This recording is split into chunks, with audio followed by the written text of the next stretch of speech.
नमस्कार भारत भाई के विधाता, प्यारे छात्रों, आपकी किस्मत अच्छी है। हम यहाँ पर आज वापस इंग्लिश का दूसरा टेस्ट लेकर के आए हैं। सीधी बात, नो बकवास, सीधा चलते हैं अपन पेपर की तरफ। क्वेश्चन नंबर फर्स्ट, कैसा लगा पेपर? इंग्लिश वाले बच्चे कम थे हैं, सिलेबस के अकॉर्डिंग है। पेपर दिखेगा तब पता चलेगा, और जो गलतियाँ हुई है आपसे वो ऑफलाइन ही गलती है। वापस एक दो थोड़ी मिस्टेक रहेगी तो मैंने सही करवाई दी थी, और देख लेते हैं कहाँ पर प्रिंटिंग मिस्टेक हो जाती है। हम सीख रहे हैं। सीताराम जी सर उनको कई चीज़ें सही भी कर देते हैं, मैं भेजता हूँ, उसके बावजूद फिर भी रही जाती है। खैर, उसके लिए हम आपसे माफ़ी चाहते हैं। और एक अपना जो पिछले फर्स्ट पेपर में फर्स्ट क्वेश्चन का आंसर गलत हो गया था, उसको अपन ने सही कर दिया है। जाके देखना क्या किया है, सही है ना? ठीक है ना? ठीक है ना? Very good. चलते हैं क्वेश्चन नंबर, अच्छा उसमें मैंने कमेंट में डाला है, उसमें ना उस वीडियो के कमेंट में पिन करके डाल दिया, वहाँ पर देख लेना ना। Now let's start. Which the end sound is different from other words. अब क्वेश्चन के अंदर ये क्या कर रहा है? End sound. इसमें ध्यान रखना आपको, एंड साउंड यानी इन सबका end sound sept, sect, sept, seat, conceit. साफ साफ दिख रहा है, आंसर क्या होगा? डी आंसर हो जाए, कंसीट। ठीक है ना? बहुत अच्छे। आपने अगर ये किया है तो बहुत बढ़िया बात है, नहीं किया है तो भी बढ़िया बात है। बिल्कुल फैक्ट वाले जो क्वेश्चन होंगे ना, बिल्कुल सीधा सीधा सिंपल क्वेश्चन आएंगे, सीधे सीधे इस तरह से। और ये आपके किसी भी टॉपिक में आ सकते हैं, खास तौर से आपके फोनेटिक वाले टॉपिक में तो सीधा सीधा क्वेश्चन ये आएंगे। फोनेटिक में क्या पूछेंगे ना, और इसमें अपने यहाँ तो total number of fricative consonants is, fricative कितने होते हैं, इसका आंसर पहले बता दिया, पहले दिखा देता हूँ मैं आपको ना। एक स्लाइड है ये अपने पास, कि जो थोड़ा सा बता देता हूँ कि जो फोनेटिक होते हैं अपने सिंबल्स कितने होते हैं बेटा? टोटल 44 होते हैं। कितने होते हैं? 44। ये तो सबको पता ही है। फिर इनके अंदर क्या होता है? वोवल्स जो होते हैं 20, और 24 क्या होते हैं? कॉन्सोनेंट्स होते हैं। अब कॉन्सोनेंट्स का भी डिवाइडेशन है, और वोवल्स का भी। वोवल्स का छोटा सा ही है। जो मनपतंग होते हैं, मनपतंग कितने होते हैं? 12 होते हैं। और डिप्थंग होते हैं, वो कितने होते हैं? 8 होते हैं। टोटल हो गए 20। अब 24 का डिवाइडेशन फिर वापस से इधर किसका? कंसोनेंट्स का।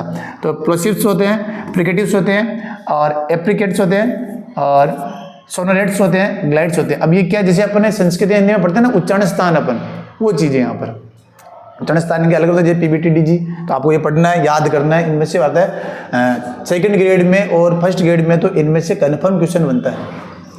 ग्रेड में भी पिछली बार बने थे, इसमें बनेंगे। तो अपन ने क्या पूछा था कि फ्रिकेटिव्स कितने हैं, संख्या पूछी थी, नंबर तो ये रहा। उसमें भी आ सकता है कि इनमें से कौन सा है या कौन सा नहीं है, जोड़े के रूप में भी दे सकते हैं। तो अपने को ये भी ध्यान होने चाहिए। दोनों चीजें अगर ध्यान में है तो आप बहुत अच्छा करेंगे। फिर भी सीधे सीधे आंसर आपको कितने आ गए बेटा? Very good. टोटल कितने हो गए फ्रिकेटिव्स? 9 हो गए। आगे चलते हैं अपन। विच ऑफ द फॉलोइंग कीजिए वोकल ऑर्गन। वोकल ऑर्गन के लिए पूछा है, लेकिन इसमें स्पष्ट क्या दे रखा है उन्होंने कि नोट, यानी उच्चारण के जो अंग हमारे, उनमें से कौन सा है जो काम नहीं आता है। अगर आपको कुछ भी समझ में नहीं आया, कोई बात नहीं है, तो ईयर तो समझ में आ ही रहा होगा। उच्चारण में काम नहीं आता है, सुनने में काम आता है। किस में काम आता है? सुनने में काम आता है ना। तो इसलिए कोई, लेकिन फिर भी देख लिए, ब्रीथ पाइप होता है, श्वास नली को अपन बोलते हैं। और एपिग्लोटिस जो होता है अपने कंठ के जस्ट साइड में होता है, ऊपर ही होता है। और टंग तो सबकी लंबी होती है, खासतौर से ये जितनी बेटी इनकी टंग आप देखोगे तो हमारे से लंबी होगी कम से कम, है ना? ठीक है ना? वेरी गुड, बहुत अच्छे। सत्य को स्वीकार करते हैं मुस्कुराते हुए, तो वो सत्य हमें कड़वा नहीं लगता है, इसलिए मुस्कुराहट हमेशा चेहरे पर रहनी चाहिए। आगे चलते हैं। अभी अपन ने पढ़ाई था, कुछ बच्चों ने अच्छा किया, फिर भी ये टोटल नंबर ऑफ डिप्थंग, डिप्थंग स्वर कितने हो गए? हैं 12 होते हैं ना? वेरी गुड, हाँ वेरी गुड। बस सीधा इसमें याद रखो ना, मनोप्तंग ना छोटा और डिप्थंग बड़ा है, इसमें मानते हो छोटा और बड़ा है ना, तो हम बड़े छोटे छोटे ना वो ज्यादा होंगे, बड़े इस तरह याद कर लो। तो कितने आ गए? मनोप्तंग हुए 12। सीधा इसमें तो केवल 2 ही, इनके भी और है, लेकिन अभी बाद में अभी है ना, इतना तो अपन कर सकते हैं। ठीक है ना? नेक्स्ट क्वेश्चन है, ये फोनेटिक ट्रांसक्रिप्शन है ना, ये आपको वापस बचपन में ले जाते हैं। देखो मैंने उधर भी ट्विंकल ट्विंकल लिटिल स्टार दिया था, तो यहाँ पर भी मैं आपको ए फॉर एप्पल ले रहा हूँ कि आपको ये पता चले कि वास्तव में क्या क्या चीज़ आपको सीखनी है। कि अपन बचपन से बोलते हैं Apple, Apple not Apple, Apple, Apple okay, ठीक है ना। बाकी का तो जो बन रहा है आपको पता ही है। फिर आप बैठ रहे हो किसके अंदर, रीट के एग्जाम में बैठोगे, सेकंड ग्रेड के एग्जाम में बैठोगे या अन्य किसी एग्जाम में बैठोगे, तो एग्जाम नहीं होता है, एग्जाम। क्या होता है, एग्जाम। आई और कई चक्कर पड़ गया कहीं तो कोई बात नहीं, एग्जाम, ठीक है ना। ऐसी बात नहीं, आप थोड़ा सोच के करते हो ना तो भी हो ही जाता है, कई बार सही हो ही जाता है, नहीं हो तो भी। अब जब मेरे को बच्चे पूछे सर इनका हम कैसे करें, मैंने क्या बताओ कि जियो गो नहीं होता, अपन करते गो। कोई बात नहीं, आपने जो भी गया, फिर मैं कहता हूँ कि ये पेन है, ये पेंसिल है, मार्कर, आपने कैसे याद किया, शुरू में आपको किसी ने बताया, आपने याद किया, वोकैबुलरी रूप में किया, इनको भी ऐसे से याद करना है। लेकिन चक्कर क्या पड़ता है, गलत को अब सही पढ़ने में काफ़ी दिक्कत आती है। जो हम बोलते हैं वो बोलते रहेंगे ना, वो वाली चीज़ें। जैसे होता है ना, एक भाई बिस्लेरी की एक दूसरी गलत बोतल ले जाता है गाँव के अंदर, फिर वो कहते हैं तू गलत ले आया, जबकि बेचारा 20 रुपये में अच्छी बोतल, वो असली ओरिजिनल बिस्लेरी ले जाता है। अंधों में कांटा राजा की वाली बात नहीं। Scribbling is a stage of scribbling. अच्छा, कोई जानता है कि स्क्रिबलिंग क्या होता है? हाँ? नहीं, वो अलग है। स्क्रिबलिंग नहीं है, उसमें पड़ी चाबी। जब एग्जाम के लास्ट 5 मिनट बचते हैं ना, तो आपकी स्पीड कैसे चली हो जाती है लिखने की, इसे अपन अपने भाषा में कहते हैं घसड़ पसड़ कहते हैं। तो वो किससे संबंधित रहेगा, रीडिंग से संबंधित। किससे रहेगा, रीडिंग से संबंधित रहेगा। फिर आगे क्वेश्चन बहुत सीधे सीधे सिंपल है। English is a language in India. English कैसी लैंग्वेज है अपने इंडिया के अंदर, तो सेकंड लैंग्वेज। कैसी लैंग्वेज है, सेकंड लैंग्वेज है। इंग्लिश कैसी लैंग्वेज है, सेकंड लैंग्वेज है, ठीक है ना। अच्छा, ये क्वेश्चन बहुत अच्छा लगा मेरे को, वेरी गुड। आपका टाइम जरूर खाया होगा इसने क्वेश्चन ने। तुम्हें लगाओगे नहीं सर कि यार सर गलत लिख दिया, क्या नहीं है पेपर में गलत छपा। कई बार क्या होता है, अपने को ऐसा लगता है छपने में मिस्टेक तो नहीं रहेगी, लेकिन नहीं, इसमें आप ऑप्शन देख रहे हो नन ऑफ दीज, तो नन ऑफ दीज अगर ऑप्शन है तो फिर आपको नन ऑफ दीज ही करना चाहिए, ठीक है ना। क्योंकि L, S, R और W ये इंग्लिश में बढ़िया लगता है ना। कुछ बच्चे सोचे भाई सर हिंदी में है, हमने नहीं पढ़ा, हिंदी में अलग है क्या। हाँ, सुबह फैली नहीं पढ़ा, सुबह पल्ली पहले पढ़ना, बाद में सुबह ना, सुबह फैली नहीं, सुबह पल्ली, ठीक है ना। तो L, S, R, W किसी में नहीं है, इसमें L, R आ गया, इसमें L, S आया, W आ रहा। हालांकि ये भी सही हो सकता है, किसके बताओ मुझे, आप कमेंट में बताना। L, S, W, R किस महोदया द्वारा, इतना मिनट दे दो, किस महोदया द्वारा सही बताया। Very good, very good, very good. तुम पढ़ने लगे हो, तुम्हें ऐसा देख करके मुझे खुशी होती है कभी कभी कि कहीं तुम प्री में टॉप नहीं कर जाओ। लेकिन कोई बात नहीं, अगर 99 प्री में भी 99 लाओगे ना, तो भी आप उसमें मेन के लिए सिलेक्ट करो। जैसे अभी हमने कल दिया था ना, कल पेपर होना था आपका, लेकिन RS के हिसाब से अपन नहीं ले पाए, तो कल दिया, देने गए थे हम। पेपर बहुत अच्छा लेंथी था। नहीं, ऐसी बात नहीं है, आपको पेपर जरूर देना चाहिए। कई बच्चे क्या करते हैं, सर मेरी तैयारी नहीं है, पेपर नहीं देने जाऊँ। अभी जैसे कई बच्चों का सर मेरा प्री क्लियर है, रीट का मैं दूँ या नहीं दूँ, तो मैंने कहा था भाई देना तो चाहिए तुम्हें, क्योंकि क्या पता उस वजह से आपकी एक बार प्रैक्टिस वापस हो जाए। आप कितना, जब हम किसी चीज़ को एक्सेप्ट कर लेते हैं ना, एक मान व्यक्ति है जिनका मैंने एक बार कोटेशन पढ़ा था कि मुझे अगर मैं कई सारे कोर्सेज होते हैं ना, मैं उनके अंदर एडमिशन ले लेता हूँ, 7-8 कोर्स होते हैं ऐसे एडमिशन लेता हूँ, मैं उन्हें पूरा नहीं कर पाऊँ, मेरे सामने 7-8 है ना, तो मैं 4-5 को कम से कम कवर करता ही करता हूँ। तो इस अंदर 4-5 काम अपन एक साथ हाथ में ले लेते, तो फिर कई सारे काम अपने आप को बिजी कर देते हैं, तो हो जाता है ना। और सबसे बड़ी चीज़ है, व्यस्त रहो मस्त रहो, बस अस्त व्यस्त मत रहो, ठीक है ना।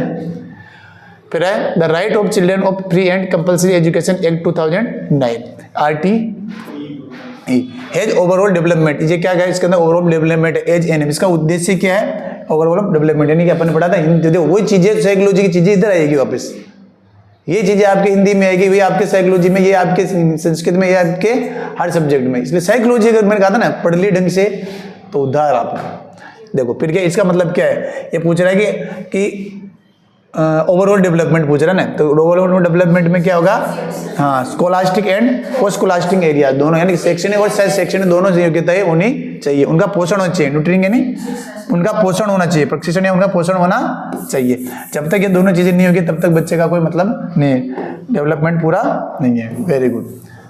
फिर आपके एक बहुत बढ़िया टॉपिक है CLT है ना, अच्छा कई बच्चे हैं तो अभी तक ये नहीं जानते CLT है क्या, मुझे बताया कोई CLT क्या है। सीधा सीधा अपने कह सकते हैं अपने को जो पढ़ाने की किसी टेक्निक है उनमें से एक टेक्निक है क्लासरूम के अंदर जो हम अपन क्या करते हैं फॉलो करते हैं ना, वो है एक CLT, ठीक है ना। तो किससे उसमें पढ़ाने की ध्यान रखना। तो इसके अंदर जैसे पहले है communicative language teaching which one of the following is correct. इसके अंदर क्या करेक्ट, देखो हमेशा करेक्ट और नॉट करेक्ट ये ध्यान रखना। करेक्ट और नॉट करेक्ट में क्वेश्चन गलत हो जाते हैं, है ना। तो इसमें क्या करेक्ट में क्या है, जैसे ग्रामेटिकल एक्यूरेसी है, रूल्स ऑफ ग्रामर है और फ्लुएंसी इन एक्सप्रेशन है। तो क्या है एक्सप्रेशन, इसमें क्या होता है एक्सप्रेशन में फ्लुएंसी रहनी चाहिए कि क्या है फ्लुएंसी इस हिसाब से, है ना, ठीक है ना। मतलब उसमें सबसे बड़ी चीज है कैसे भी अगले को समझ में आए,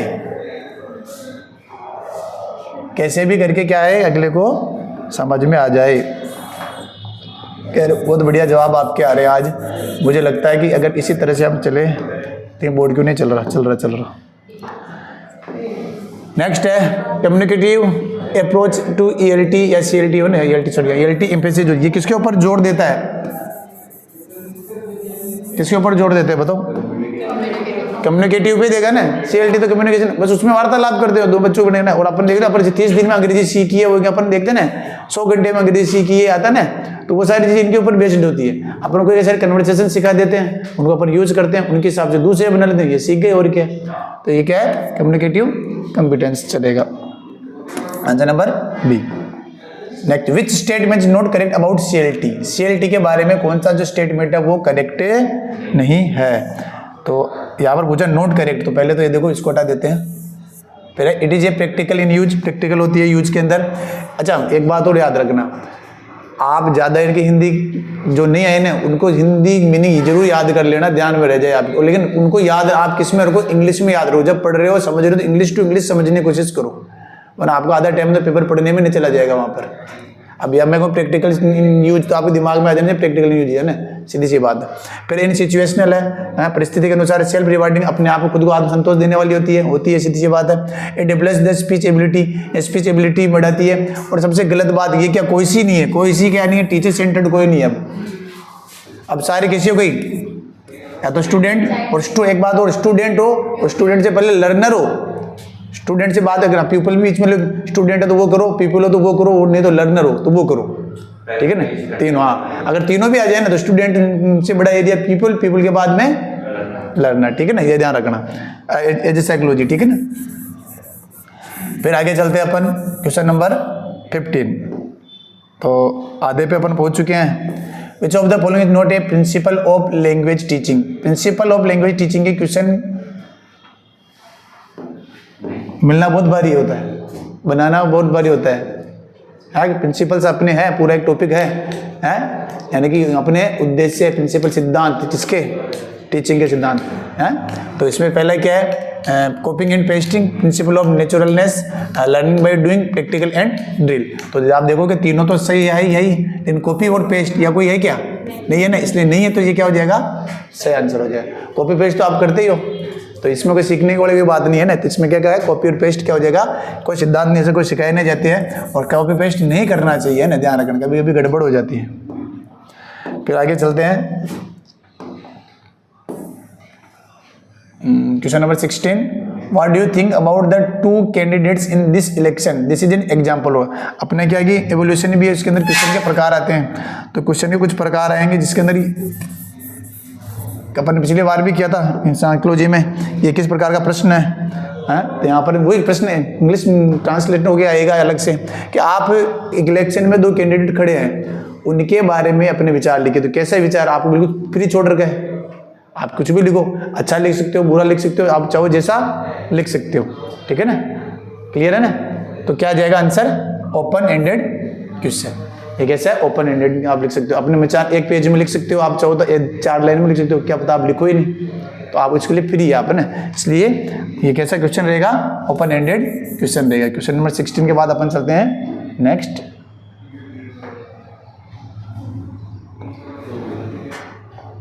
17।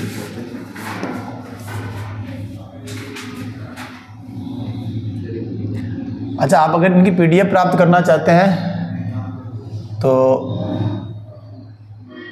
आपको भी एक लास्ट में एक नंबर दूंगा मैं, आप उस नंबर पे कांटेक्ट करके आप इनकी फ्री PDF प्राप्त कर सकते हैं हमारे सीताराम सर के द्वारा।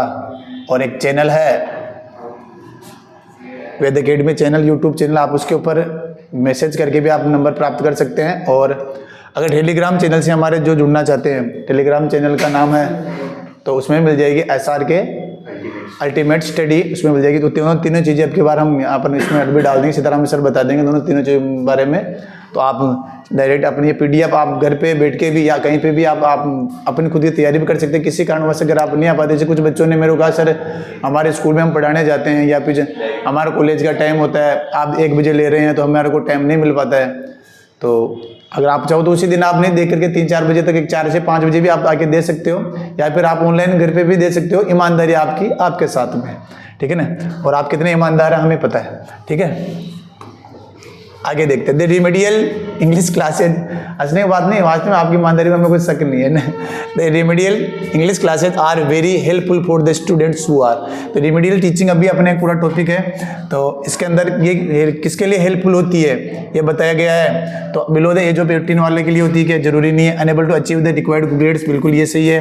Poor can't get formal education, इनके लिए भी है, लेकिन ये नहीं है। Rich and can afford computer, इनके लिए भी नहीं है। तो आंसर क्या हो जाएगा कि कोई सा भी बच्चा जो अनेबल अचीव प्राप्त करने में, जिसको उसना जितनी ग्रेड चाहिए, जितने उसको पढ़ाई चाहिए वो नहीं है, तो वो क्या होगा, रिमेडियल टीचिंग में आएगा। बोले कितने प्रतिभाशाली बच्चों, ठीक है ना। जरूरी नहीं कि इसमें केवल वो बच्चे हैं, आपको थोड़ा यहाँ पर ध्यान रखना है। अरे भाई समझ में यही बात। तो next question, a child got admission. ये बहुत कंफ्यूजन वाला क्वेश्चन लगा होगा शायद आपको ना, लेकिन बहुत सिंपल क्वेश्चन है। सिंपल क्वेश्चन को कितना याद रखना, कभी भी वापस में मैंने बार बार, जितना बड़ा क्वेश्चन होगा ना आंसर उतना सिंपल होता है ज़्यादातर, मेरा तो ये मानना है। अब इतना बड़ा क्वेश्चन देके तुम्हें लगा कि आप सीधा सीधा क्या, ए चाइल्ड, एक बच्चे ने एडमिशन लिया एक नए स्कूल में, द टीचर वाज सरप्राइज, जो टीचर थे वो सरप्राइज हो गए। क्यों हो गए? टू सी दैट, ये देख करके कि सी वुड स्पीक 4 लैंग्वेज, वो 4 लैंग्वेज बोल रहा है। कितने लैंग्वेज बोल रहा है? 4 लैंग्वेज बोल रहा है। आप भी बोल सकते हो, हिंदी बोल सकते हो, इंग्लिश बोल सकते हो, मारवाड़ी बोल सकते हो, उर्दू बोल सकते हो, या नहीं, कम से कम 4 लैंग्वेज आपको आ सकती है। But could not speak English, English नहीं आती उसे। अब उसे हम क्या कहेंगे? हाँ, बस सीधी सी बात है ना, मल्टीलिंगुअल तो हो गए ना, क्यों 4 आ रहे हैं उसको, उससे क्या मतलब इंग्लिश आया नहीं है, जरूरी थोड़ी है। हम सोच रहे सर उसको मोनोलिंगुअल नहीं, वो तो सिंगल एक भाषा जानता है वो मोनोलिंगुअल। जो लिंग्विस्टिक भाषाविद होता है उसे कहते हैं बिलिंगुअल, जो 2 जानता है उसे 2 कहते हैं। तो इस तरह से आप ऑप्शन में देख के भी जा सकते हो। ऊपर वाले से समझ में नहीं किसी सर पूछ क्या रहा है, तो नहीं, पूछ ये रहा है कि वो किसे कहेंगे क्या, ठीक है ना।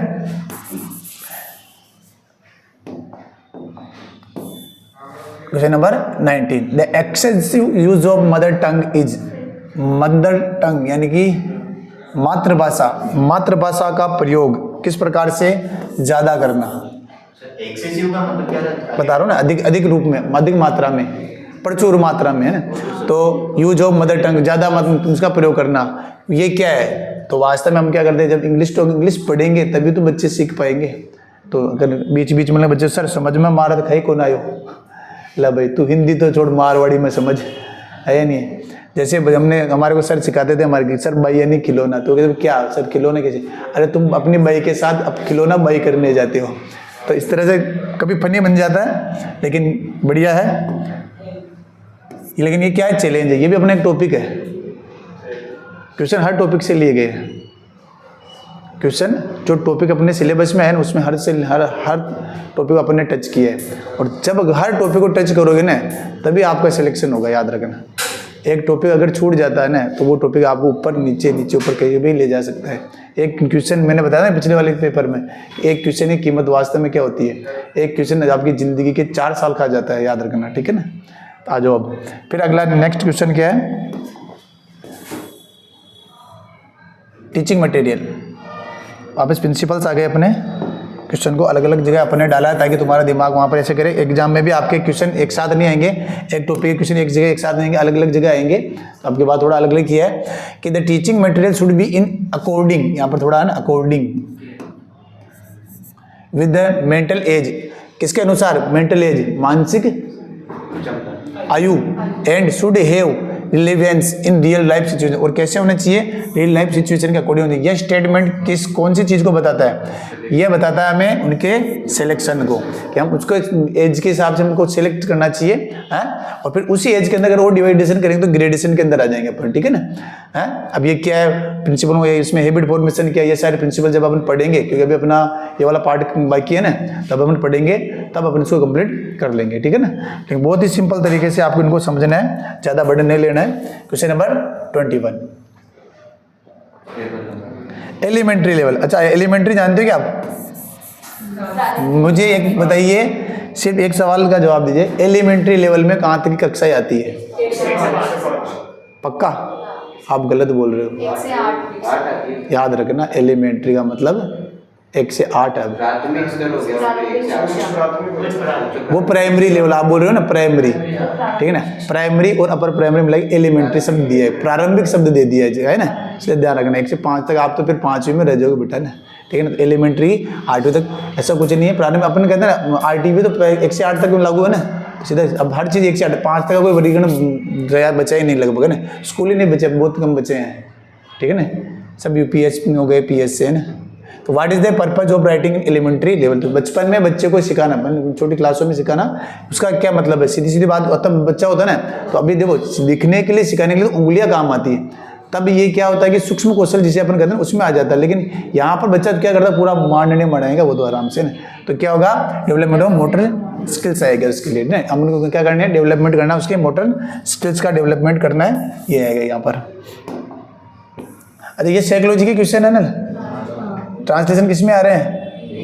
बस इसलिए आपको अगर साइकोलॉजी में आपने अगर उधर समझ लिए तो क्या इंग्लिश में आपको गलत हो सकते हैं? हाँ हो सकते हैं, अगर इंग्लिश का हिंदी अर्थ नहीं आया समझ में, बस इतना सा आपको समझना है। उसके लिए आपको बार बार क्वेश्चन को पढ़ना है, जो वो मीनिंग टाइप में अपन याद करते हैं ना, वो मीनिंग टाइप में आपको याद करना है।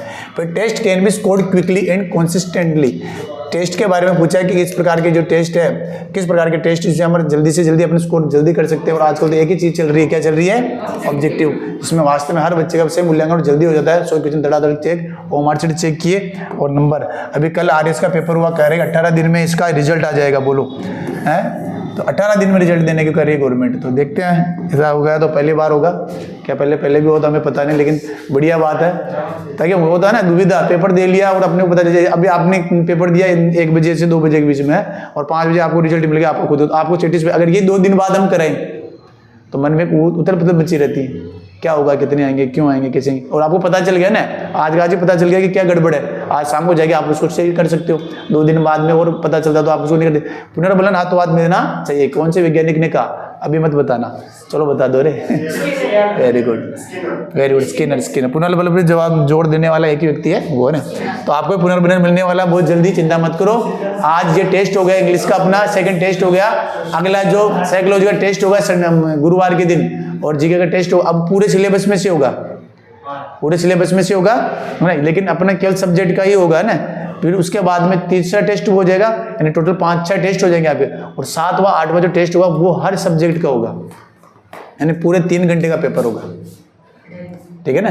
इसलिए तैयारी कीजिए, और उसके अंदर जो बच्चा अच्छा टॉप करेगा उसे इनाम दिया जाएगा, साथ में उसे ऑफलाइन कोचिंग फ्री दी जाएगी, ठीक है ना। ये अपन ने पहले कमिटमेंट किया है। बच्चे मांग रहे थे सर मैं नीचे से टॉप आया मेरा इनाम दे दो, तो ऐसा नहीं, ऊपर से जो टॉप आएगा ध्यान रखना, ठीक है ना। खैर कोई बात नहीं है, मैं खुद मानता हूँ कि चलो आ जाओ। लैंग्वेज एरर्स है यहाँ पर, अपन ने किया था, चाहिए ये नहीं करवाया था, अच्छा तुम्हें एरर्स है ना, कोई बात नहीं, देख लेना ना। Errors should be corrected when the goals is corrected. उनको सही किया जाना चाहिए व्हेन, जब गोल क्या होता है, जब हम लर्निंग सीख रहे हैं, अधिगम सीख रहे हैं, तो हमें क्या करना चाहिए, जो हमारी गलतियां हैं उन गलतियों को सही करना चाहिए। अच्छा जब पहली बार एरर्स आए थे ना सिलेबस के अंदर, तो कईयों को ये भी पता नहीं था कि एरर्स के हिसाब से क्वेश्चन क्या पूछे जाएंगे। तो जैसे अपने इसमें एसएससी में इनमें एरर्स आते हैं ना, कि किसी के अंदर नाउन के अंदर एरर्स है, किसी के अंदर प्रोनाउन में एरर है, तो बच्चे ये भी पढ़ लिए चले गए थे। जबकि जब अब ये टॉपिक किस जगह दे रखा था, ग्रामर में थोड़ी दे रखा था, ये दे रखा जब आपके मेथोडोलॉजी में दे रखा ना, तो एरर्स कहाँ दिक्कत कर सकते हैं, ये चीज़ है कि जब आई आनी थी, तो वो आई है अब तो ठीक है। खैर चलो उसके बाद पेपर हो चुके हैं, 2 बार हो चुके हैं, 3 बार हो गए, अब सबको पता चल गया। जैसे पिछली बार जब आया था ना कि राजस्थानी भाषा का उसमें रखा था, तो राजस्थानी भाषा के बारे में कई लोगों ने कई सारी चीज़ें पढ़ ली राजस्थानी, जबकि कुछ नहीं हुआ। क्या हुआ था उसमें 2 क्वेश्चन उन्होंने कैसे डाल दिए, राजस्थानी भाषा में डाल दिए, थोड़ा सा इस तरह से करके ना। तो कई सारी बार सिलेबस के अंदर भी कुछ चीज़ें क्लियर नहीं होती, पेपर आने के बाद पता चलती है, नई चीज़ डलती है। तो आपको घबराना नहीं है, ऐसी कुछ नहीं, इसमें सारी पुरानी चीज़ें हैं, तो दिक्कत नहीं है। साइकोलॉजी में जरूर एनईपी जुड़ी है, तो एनईपी पूरी जगह एनईपी चल रही है। क्वेश्चन एनईपी से कन्फर्म आने, तो आपको पूरी एनईपी आरटी की जैसे हमने पढ़ी है ना, पूरी पीडीएफ लेकर के अपन पढ़ेंगे, चिंता मत करो ना। आगे चलते हैं। Assessment of students writing should most importantly focus on, जो असेसमेंट जो हम आकलन करते हैं ना बच्चों का राइटिंग के अंदर हमारा पूरा फोकस किसके ऊपर होना चाहिए राइटिंग के अंदर, ये वो करेक्ट स्पेलिंग और ग्रामर कर रहा है या नहीं कर रहा है। अपना अपन क्या देखते के बाद टीचर अबे तेरे इसमें स्पेलिंग मिस्टेक है, तेरे ये ये नहीं देख करके अपने को ये देखना चाहिए कि क्या वो क्या कर रहा है, एक्सप्रेशन एंड आइडियाज, अपने आइडियाज को क्या कर रहा है, व्यक्त कर पा रहा नहीं कर पा रहा, आप कहना क्या चाहते हो और वो लिख पा रहे हो नहीं लिख पा रहे हो, यही राइटिंग स्किल्स अपनी, ठीक है ना। तो राइटिंग स्किल्स के लिए अपने को फोकस अपना इसके ऊपर होना चाहिए। फिर चलते हैं अपन अगले क्वेश्चन की तरफ। 25 क्वेश्चन समझ में तो आ रहा है ना, कहीं ना आ रहे हो, कहीं बात को ना, मैं तो कह रहा हूँ इस साल आ जाए तो बढ़िया है, नहीं तो अगले साल जरूर आएगा। 3-4 साल लगा दो, लेकिन समझ में आना चाहिए, ठीक है ना। आगे चलते हैं अपन। RT act was proposed by the Indian parliament on 4 August, है ना, ये थोड़ा ऐसा लंबा है, 4 अगस्त 2009। इस तरह से इफेक्ट देने से क्या आप जब क्वेश्चन पढ़ते हो तो आपको ये भी याद हो जाता है, इनमें जोड़ने और कोई औचित्य नहीं होता है ना। फिर क्या है, when did this law come into effect in India, ये अपने अभी दिया था ना। अब यह किसी गलत हुआ है तो क्यों हुआ है, कि उसको ट्रांसलेशन करना नहीं आया, है ना, तो इसलिए क्या है 1 अप्रैल 2010 है ना, पक्का है ना, बस 1 अप्रैल 2010, तो ये यहाँ पर चलेगा, कोई दिक्कत वाली बात नहीं है। करना कुछ नहीं है, क्वेश्चन को मैं कह रहा हूँ आप एक बार में नहीं समझ पाते हो ना, आप केवल 2 बार पढ़िए, 3 बार पढ़िए, क्वेश्चन समझो पहले क्वेश्चन क्या पूछ रहा है, और उसके बाद उसके ऑप्शन है वो आपको बता देंगे आराम से, ठीक है ना। फिर in learning a new language multilingualism is, multi language जो क्या होता है, वो एक हमारे संसाधन के रूप में होता है। किसी चीज़ को अपन सीखने लैंग्वेज को, तो एक लैंग्वेज दूसरी लैंग्वेज में काम आती है, क्या आती है, एक लैंग्वेज दूसरी लैंग्वेज में काम आती है। फिर नेक्स्ट, अच्छे टीचर बनना चाहते हो, हैं, तो आपको अच्छे टीचर के सारे गुण होने चाहिए, ठीक है ना। एक मात्र टीचर एक ऐसा होता है जो सबको बता करके स्कूल में घुसता है और सबको बता करके स्कूल से निकलता है घंटी बजने से पहले स्कूल में, कि देखो हम आ गए हैं, और बस घंटी बजने के बाद कि देखो हम जा रहे हैं, है या नहीं है। बाकी कोई ऐसे नहीं कहता कि मैं आ गया हूँ काम पे, आपका काम बता दो, सब काम बता डिटेल से, है ना। तो बहुत ही अच्छा प्रोफेशन है वास्तव में, और अपन बीएसटीसी में पढ़ाई है, पूरा शिक्षण अभिवृत्ति अभिरुचि के अंदर आप उस चीज़ को क्लियर करके आए हो और आप सीख के आए हो कैसा पढ़ाना है, तो 2 चीज़ें आपने क्लियर करी है, तो आप एक आरएस ऑफिसर से भी ज़्यादा अच्छी तरह से जानते हो कि पढ़ाना कैसे है, ठीक है ना, क्योंकि उन्होंने ये दोनों ट्रेनिंग नहीं की और आपने ये दोनों ट्रेनिंग करी है, ठीक है ना। आगे चलते हैं अपन। A good teacher is one who, एक अच्छा टीचर क्या होता है, gives them ample opportunity to learn, जो हमारे को सीखने के लिए प्रचुर अवसर उपलब्ध कराए। गिव्स देम यूजफुल इन्फॉर्मेशन, जो हमें अच्छी इन्फॉर्मेशन दे। एक्सप्लेन कॉन्सेप्ट एंड प्रिंसिपल, हमारे सिद्धांत और जो व्याख्या है वो हमारे को सही सही बताए। और लास्ट क्या है, प्रिंटेड नोट्स दे दे, सर हमारे को नोट्स दे दो, आजकल तो बस नोट्स दे दो। मैं एक बात मानता हूँ, अगर जिस कोचिंग में आप नहीं पढ़ रहे हैं उस कोचिंग के नोट्स कभी मत पढ़ो, क्योंकि पढ़ाने का तरीका टीचर का अलग होगा, नोट्स चीज़ें अलग होगी। या तो आप उनको किसी भी तरीके से समझिए, उस टीचर के पास जाके समझने की कोशिश करो, तब आप उस नोट्स को आप कम करो। हाँ, आप टेस्ट सीरीज वगैरह किसी की भी ज्वाइन कर सकते हो, कोई दिक्कत नहीं। करूँ जिस टीचर से पढ़े उसके अलावा टेस्ट सीरीज ज्वाइन करो, ताकि तुम्हारा दिमाग वापस चले कि उस टीचर की अगर चीज़ आपको पकड़ में आ गई ना, तो आपको पता है सर ऐसा क्वेश्चन पूछ लेंगे, इस तरह से पूछ लेंगे, तो आप घूम के पूछ लो, कोई दिक्कत नहीं। लेकिन अगर चेंज हो गया तो तुम्हें ऐसे कैसे क्वेश्चन आ गए, ऐसे है, वो वाली बात है ना। घरेलू मैदान में टीम इंडिया का प्रदर्शन बहुत बढ़िया रहता है, बाहर मैदान में थोड़ा गड़बड़ा जाता है या नहीं, तो वो चीज़ आपकी भी है ना। आगे चलते हैं नेक्स्ट क्वेश्चन की तरफ। इसका आंसर बताया ना बेटा, कि जो प्रचुर मात्रा में क्या करता है, हमें अवसर उपलब्ध कराता है, सीखने का अवसर खूब उपलब्ध कराएगा। एम्पल अपॉर्चुनिटी टू लर्न, साफ स्पष्ट। भाई टीचर का काम क्या है, क्या करवाना, क्या इन्फॉर्मेशन देना ही है, क्या इन्फॉर्मेशन देना तो है ही नहीं। क्या आपको केवल प्रिंसिपल वगैरह सिद्धांत वगैरह अपने बता दे, केवल यही है क्या, ये भी नहीं है। तो मैंने कहा ना, आप उस सीधी सी बात, ये आंसर क्यों नहीं है ये क्लियर होना चाहिए। इसके अंदर सारे आ गए, और सबसे बड़ी चीज़ वो लार्ज स्केल पे आ गए ना, वो 100% है पूरा, और ये 90%, 70%, 80%, और ये तो बिल्कुल ही नहीं प्रिंटेड नोट्स है ना। ठीक है ना। नेगेटिव भी होता है, माइनस में चलता था ना अपने, उसमें ध्यान है 3 2 1 0 टीचिंग एप्टीट्यूड में है ना, 3 2 1 0 0 वाला भी चाहिए जो हीरो होगा। The aim of remedial teaching is, remedial teaching का मुख्य उद्देश्य क्या है? तो ऑप्शन भी अपन ऐसे नहीं कैसे डाल दिया हर कैसे करके, ऑप्शन का भी अपन ने ट्रेंड वही रखा है जैसे ट्रेंड आज का चले। पहले आता है ना ए सी बी सी, अब जो आपके यहाँ ए बिल्कुल अलग दे, बी और सी दे दिया, तो बच्चा समझेगा कैसे? देखो, टू डायग्नोस लर्निंग डिफिकल्टीज, तो रिमेडियल टीचिंग क्या करती है कि डायग्नोसिस करती है, पता लगाती है जो पढ़ने में समस्या है उनको पता लगाती है। डायग्नोस वो नहीं करती रिमेडियल टीचिंग, ठीक है ना। दूसरा क्या है, द एलिमिनेटेड इन्फेक्टिव हैबिट्स, क्या करती है? एलिमिनेट इन्फेक्टिव हैबिट, जो उनकी आदतें हैं उनको क्या करती है?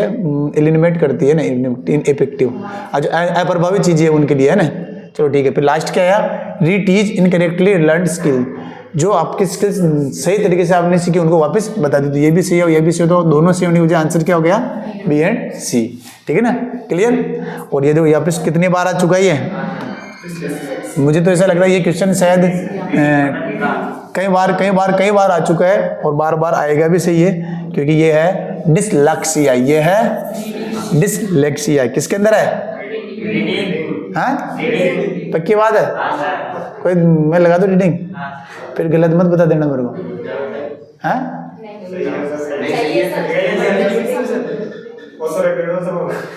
रटा हुआ है, क्यों राइटिंग नहीं हो सकता क्या?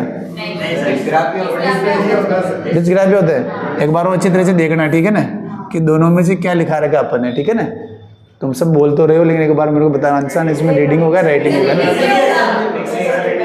पक्का? चलो ठीक है। आज ये क्वेश्चन हमारे बच्चों की डिमांड के, जो पब्लिक डिमांड पे हम छोड़ते हैं, कमेंट करके आप इसका सही जवाब दीजिए, ठीक है ना। नेक्स्ट क्वेश्चन नंबर 30, एक अच्छा आप स्पीकिंग और लिसनिंग में बता सकते हो, ये नहीं कि भाई दोनों आंसर रहते हैं, ऑप्शन चारों ही है। और आप पता है हमेशा क्या होता है कि गड़बड़ केवल 2 में होती है, तो कम से कम आप एक होते हैं, अपन 10वीं में पढ़ी अपने गणित में, सर बताएं प्रायोगिकता है कि उसके अंदर क्या, हाँ, कि अब जैसे ये तो कटे हुए ये कटे हो गए, अब 2 बच गए ना, 50% अपना चांस सही है। और एग्जाम में आपको ये करना है, जो प्रश्न चारों में आपको डाउट लगे ना, अभी हालांकि आपके रीट में प्री वाले में तो माइनस मार्किंग नहीं है अभी, है ना, लेकिन जब मेन आप 3rd ग्रेड टीचर उसमें बैठेंगे रीट मेन में, तो वहाँ माइनस मार्किंग होगी। तो आपको ये करना, उस क्वेश्चन को अटेम्प्ट नहीं करना जिसमें आपको चारों ऑप्शन आपको समझ में नहीं आ रही है, लगता है कि चारों सही है, इस तरह से आपको नहीं, लेकिन ऐसा लगे यार ये भी हो सकता है, इनको अटेम्प्ट कर सकते हो आप, अगर आप एक लेवल तक नहीं पहुंचे हो तो। ये क्वेश्चन क्या पता अब अपने चांस कितने, 50% सही होने के चांस है, ठीक है ना, इसलिए ठीक है। तो कमेंट में आप भी बताइए जो देख रहे हैं दर्शक, और आप सबको भी कमेंट करना है, ठीक है ना। अभी सर बता देंगे कौन से चैनल पे किस तरह से क्या करना, ठीक है ना, ओके। फिर आगे next question number 30, a class student makes mistakes in spelling as a teacher would you, एक बच्चा गलतियां करता है, किसके अंदर करता है? मिस्टेक्स करता है। ये वाले क्वेश्चन के थोड़ा कम दिखते हैं, तो इसको थोड़ा बड़ा कर देते हैं अपन, वेरी गुड। इसके अंदर मिस्टेक करता है, स्पेलिंग्स में मिस्टेक करता है ना, तो अपने को क्या करना है? इग्नोर द मिस्टेक हाँ करना। देखो CLT वगैरह अपन उनमें इग्नोर करते हैं, वहाँ की बात अलग है, लेकिन यहाँ पर ये क्या कर रहा है, वो CLT के किसी भी चीज़ का नाम नहीं दे, सिंपल क्वेश्चन पूछा तो ये चीज़ इग्नोर नहीं होगी। फिर show him his mistake and ask him to repronounce them, सही है, बस अच्छी बात है, हम उसकी मिस्टेक बताएंगे। फिर क्या, allow the student to use a mobile dictionary, तो मोबाइल का प्रयोग तो वैसे बंद है ना, गवर्नमेंट ने बंद करके है। फिर क्या, ask the student to repronounce the word, ये भी ठीक है। अब बताओ दोनों में से ज़्यादा सही कौन सा, बताओ क्यों है, मुझे कारण बताएगा कोई?